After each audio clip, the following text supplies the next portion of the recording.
नमस्कार, स्वागत है आपका अखंड गौरव न्यूज में। मैं हूं विनोद गुप्ता गौरव। आइए आज की शुरुआत करते हैं कुछ खास खबरों के साथ। मध्य प्रदेश के छतरपुर जिले की ग्राम पंचायत चंदनगर के निवासियों ने कलेक्टर संदीप जीआर को आवेदन सौंपकर कार्यवाही की मांग की है। ग्रामीणों ने बताया कि ग्राम चंदनगर में चंदनगर से लेकर राजगढ़ तक 2 पंचायतें आती हैं, जिसमें एक निजी ओबरा कंपनी द्वारा होटल का निर्माण कराए जाने की योजना बनाई जा रही है, जिस संबंध में माफियाओं ने शासन से साठगांठ कर ली है, जिस कारण से चंदनगर नायब तहसीलदार तहसील राजनगर ने 127 ग्रामीणों को नोटिस के जरिए 7 दिवस के अंदर जमीन खाली करने के निर्देश दिए हैं। जमीन खाली न करने पर 1 लाख रुपए जुर्माना देने के निर्देश भी दिए गए।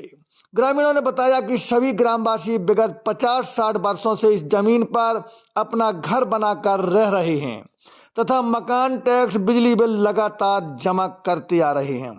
शासन द्वारा इस जमीन पर जन सामान्य की सारी सुविधाएं और जनहितैषी योजनाओं का क्रियान्वयन भी किया जा रहा है। जहां एक और प्रधानमंत्री द्वारा लोगों को आवास बनाने के लिए पट्टे दिए जा रहे हैं, प्रदेश सरकार भू अधिकार पत्र दे रही है। ऐसी स्थिति में लोगों द्वारा जिंदगी भर की कमाई लगाकर बनाए गए आशियाने शासन द्वारा निजी व्यक्ति को फायदा पहुंचाने के उद्देश्य से उजाड़ना न्यायोचित नहीं है। फिर भी माजरा कुछ भी हो, मामले की निष्पक्ष जांच होनी चाहिए। ब्यूरो रिपोर्ट, अखंड गौरव न्यूज, छतरपुर। क्या नाम है? अमर सिंह राजपूत सर, चंदनगर से हूँ। किस प्रकार की समस्या आपके सामने आ रही है? समस्या समस्त ग्रामीणों की है और एक तानाशाही प्रकार से काम हो रहा है। एक बिजनेसमैन की वजह से गरीब लोगों को बेघर किया जा रहा है सर, और जितनी ज़रूरत उन लोगों को उतनी जगह हम लोगों ने पहले ही खाली कर दी है। इसके बावजूद भी हम लोगों के मकान तोड़ने की कोशिश की जा रही है और हम लोगों को धमकाया जा रहा है कि अगर आप लोग मकान नहीं हटाते हैं। किस प्रकार का आपको नुकसान हो रहा है? नुकसान हमने अपने सारे जीवन की जमा पूंजी थी जो मकानों में लगा दी। मकान आदमी जीवन में एक ही बार बनवा पाता है। उसके बाद इतना तो पैसा है नहीं कि आप तोड़ दोगे फिर हम बनवा लेंगे। मजदूरी करके मकान बनवाए हैं, अब आगे हम कहाँ से मकान बनवाएंगे? कितने लोगों के मकान गिराए जा रहे हैं? 127 मकान चंदनगर में हैं और 53 मकान राजगढ़ पंचायत में हैं।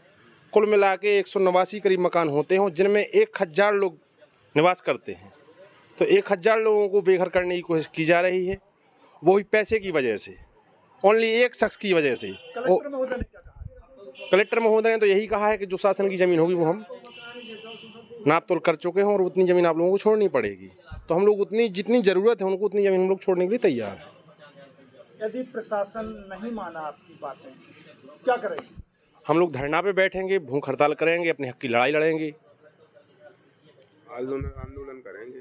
क्या चाहते हैं आप लोग? हम लोग यही चाहते हैं कि अगर बाई दफ़े हम लोगों का मकान टूटता है तो जो हम लोगों का नुकसान है वो आप हमें दें, या अन्यथा उतनी लें जितनी की आपका ज़रूरत है।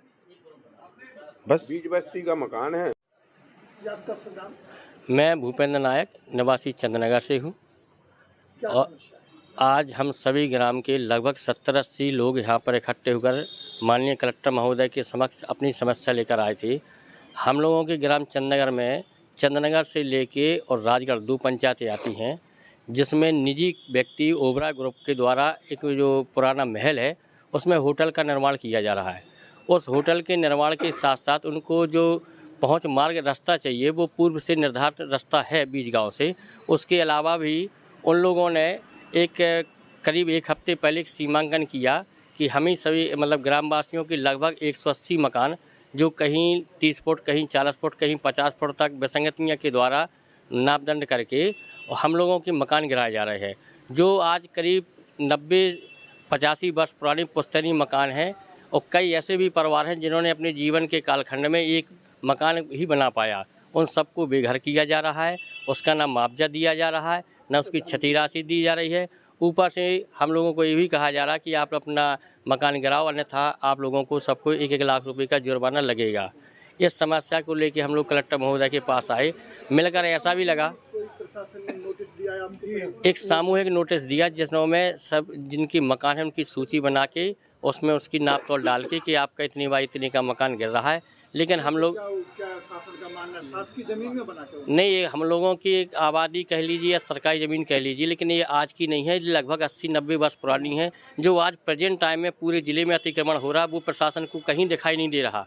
जो आज यहाँ छतरपुर में कहीं राष्ट्रीय राजमार्गों पर बीच बाज़ारों में जो अतिक्रमण हो रहा है, अन्य तहसीलों में अतिक्रमण हो रहा है, वो प्रशासन को नहीं दिखाई दे रहा है। प्रशासन को वही मिली भगत होने के कारण या मुझे लगता है कि इन लोगों की कोई ऐसी बातचीत या कोई ऐसी पैसे का लेन देन भी हो सकता है प्रशासन का, कि उनके ओबरा ग्रुप के द्वारा एक ज़बरदस्ती तानाशाही रवैये के द्वारा एक द्वेष भावनापूर्वक हम लोगों के साथ ऐसा व्यवहार किया जा रहा कि आज पूरा गांव चंद्रनगर और राजगढ़ दोनों ग्रामों के दोनों साइडों की ओर पूरे मकानों को गिराने की कार्रवाई उनकी चल रही है। कलेक्टर से आपकी मुलाकात हुई?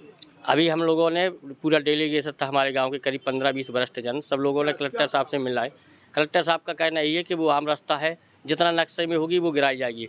तो नक्शा पुराना है, ये बात सही है, लेकिन उस समय प्रशासन कहाँ सो रहा था जब हम लोगों ने जो मकान बनाए, हमारे पूर्वज ने मकान बनाए, हमारे दादा बाबा काका ने मकान बनाए, उस समय प्रशासन कहाँ था? उस समय भी तहसीलदार हुआ करते थे, एसडीएम था, ग्राम पंचायत थी, और सभी की पंचायतों को परमिशन भी है, ऐसा नहीं है। और आज वर्तमान में 40 फुट का रोड खाली पड़ा है, लेकिन ये पता ही नहीं चला है कि उनका नेशनल हाईवे की रोड पहले से खाली है। हाँ बीज बस्ती और बड़ा करना है। हाँ, उसको करीब वो 60 फुट एक साइड और 60 फुट एक साइड ले रहे हैं।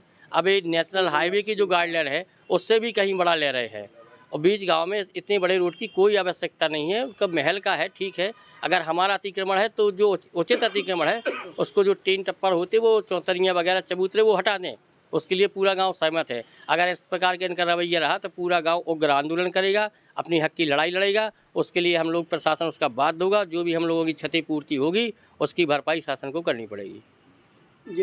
चैनल को सब्सक्राइब करें, वीडियो को लाइक कमेंट ज़्यादा से ज़्यादा शेयर करें। खास खबरों के लिए देखते रहें अखंड गौरव न्यूज, साहस सच कहने का।